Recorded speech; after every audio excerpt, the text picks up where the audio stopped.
Hello, welcome to the third Animals and War writing video.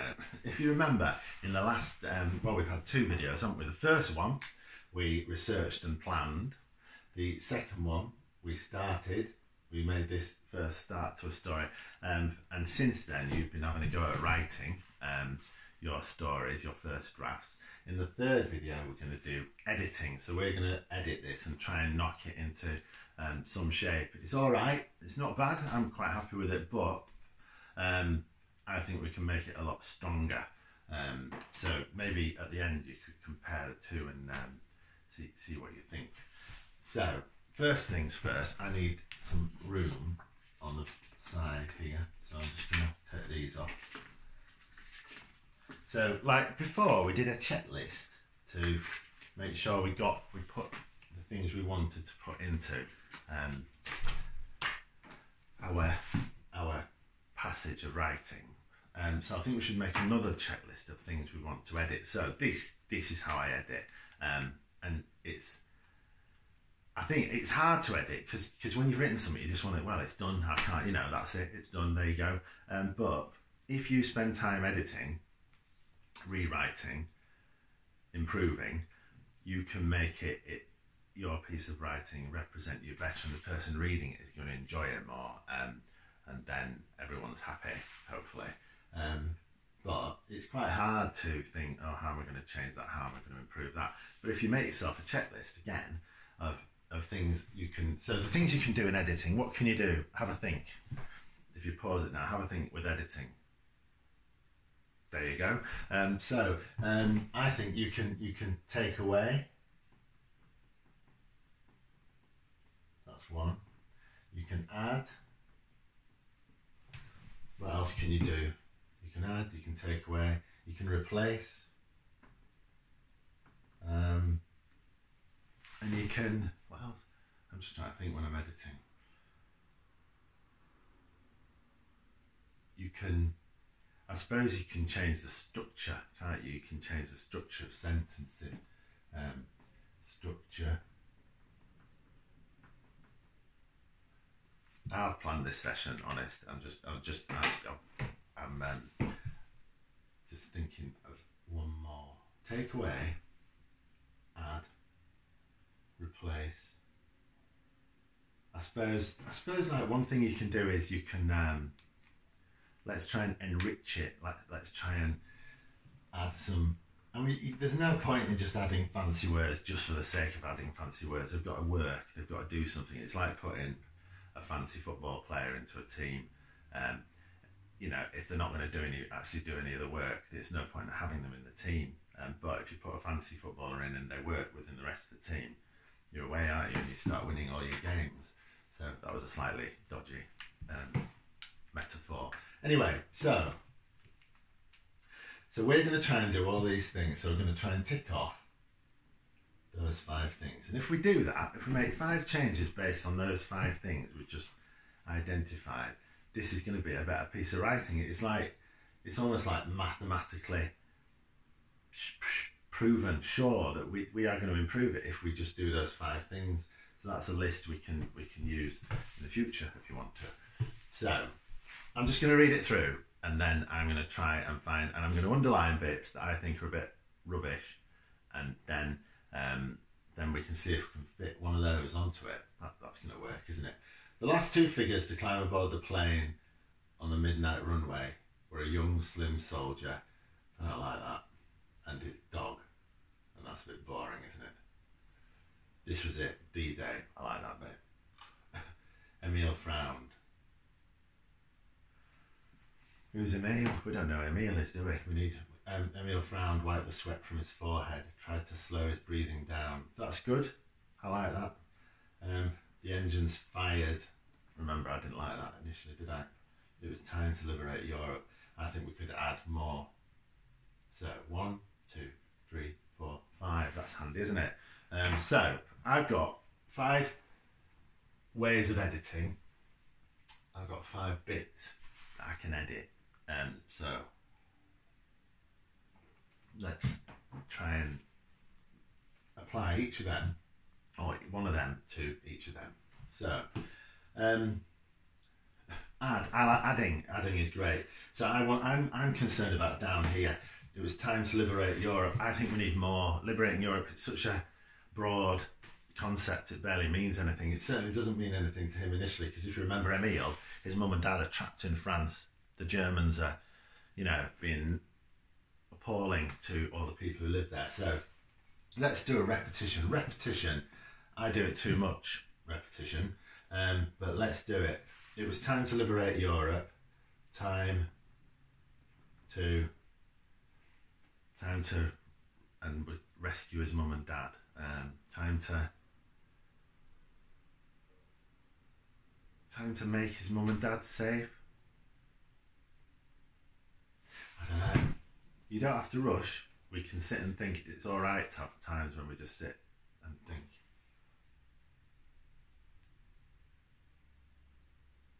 Let's try it. Let's try it. It was time to liberate Europe. Time to rescue his mum and dad. It's still not right, is it? But we'll do it. So we've done that. We've added. So we need to take something away, don't we? Slim. I just don't like Slim. There you go. We're a young man and his dog. Okay. So we've removed Slim. Excellent. That's 2 done. You see what I mean? If you have a checklist, then you just find ways into it. It makes it easier. Structure. So we need to change something, a structure of a sentence, or let's leave that though. I might use that later. Let's replace something. The last 2 figures. Right, yeah, we're going to replace this. I don't like and his dog. The last 2 figures climb aboard the plane on the midnight runway. We're a young soldier. And, right, and what? How can we say and his dog?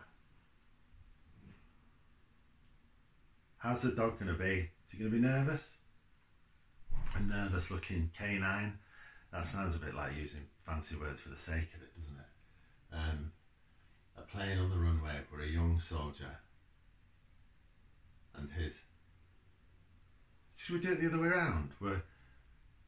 Was a German shepherd and we're a German and his handler, Emile. That's it, because we need to mention his name, don't we? We're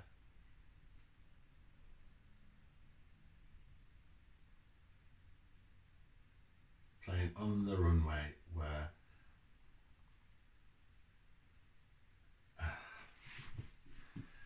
and his handler, right, I'm going to write that, and his human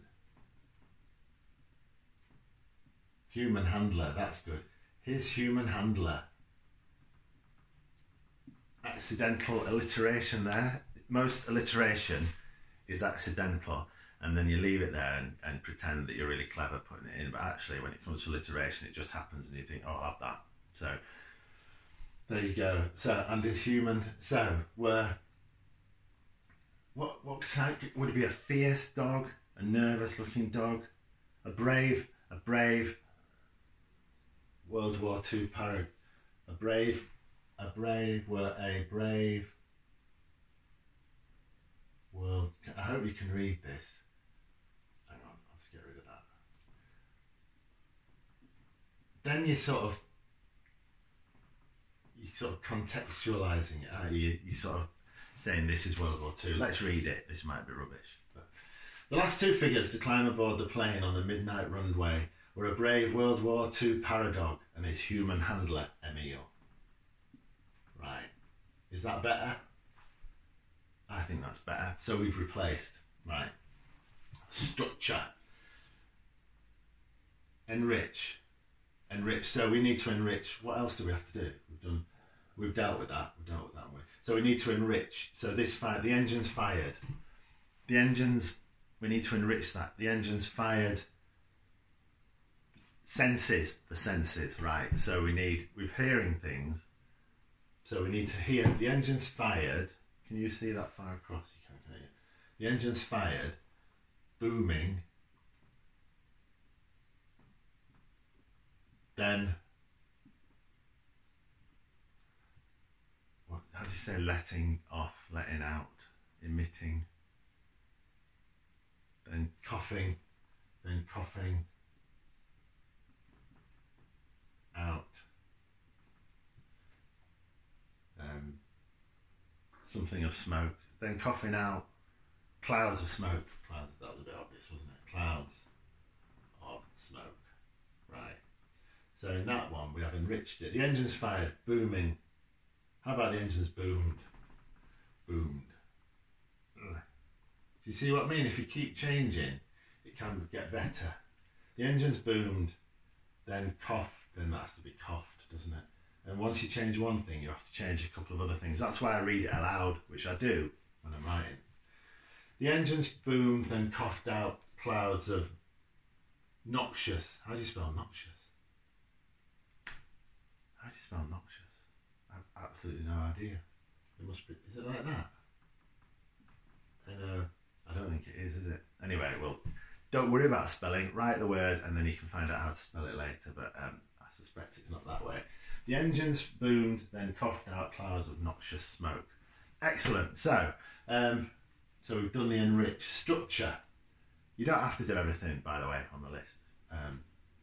Let's read it through and see if we can change anything more. Then we're done with the editing this bit. The last two figures to climb aboard the plane on the midnight runway were a brave World War II. I'll start again. I'm going to start again. The last two figures to climb aboard the plane on the midnight runway were a brave World War II paradog and his human handler, Emil. This was it. D-Day. Emil frowned, wiped the sweat from his forehead, tried to slow his breathing down. Should we call that a structural change? Let's do that. And tried to slow his breathing down. The engines boomed. Hang on. I'm going to read that. This was it, D-Day. Emil frowned, wiped the sweat from his forehead and tried to slow his breathing down. The engines boomed, then coughed out clouds of noxious smoke. It was time to liberate Europe. Time to rescue his mum and dad. Right. Time to rescue. Time for Emil to rescue his mum and dad. Right. We've done it. We've done all 5 things. We've done what we wanted to do. Can you, so like, I'll read it. I'll read the first version, then the second version, and then we'll see if we think it's better. The last two figures to climb aboard the plane on the midnight runway were a young slim soldier and his dog. This was it. D-Day. Emil frowned, wiped the sweat from his forehead, tried to slow his breathing down. The engines fired. It was time to liberate Europe. Right, pretty good. We were happy. I was happy with that. But the last two figures to climb aboard the plane on the midnight runway were a brave World War II paradog and his human handler, Emil. This was it. D-Day. Emil frowned, wiped the sweat from his forehead and tried to slow his breathing down. The engines boomed, then coughed out clouds of noxious smoke. It was time to liberate Europe. Time for Emil to rescue his mum and dad. So it's got more feeling, hasn't it? Going back to this, do we care? I think we care more. Do we know what's going on? We do. There's more detail in there to tell us what's going on. And are we afraid? I don't know. That's a question for you. But anyway, that is how I would edit. So your challenge now is to, once you've written, use your plan, which isn't there anymore. Once you've used your plan, and to write your first draft of the story using the skills we looked at, using a plan like a scaffolding around a building, and then go through it and edit it, and just make it for each part of the story. Try and take away, add, replace, structure, and enrich. I mean, in the end, you don't have to use them all. You could just not do that one, couldn't you? You don't, but try it, and it's quite a good way of like focusing and go through it and try and point out the weak points, and then use one of the editing. It's like a toolbar, isn't it? Really, use one of the editing tools to make the story as good as you can. Anyway, that's it, and that's the end of the 3 sessions to do with animals and war. I hope you enjoyed that. I certainly did.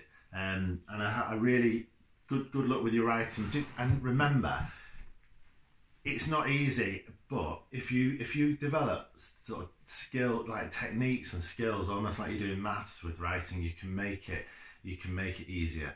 And good luck with your stories, and I'm sure they'll be really good.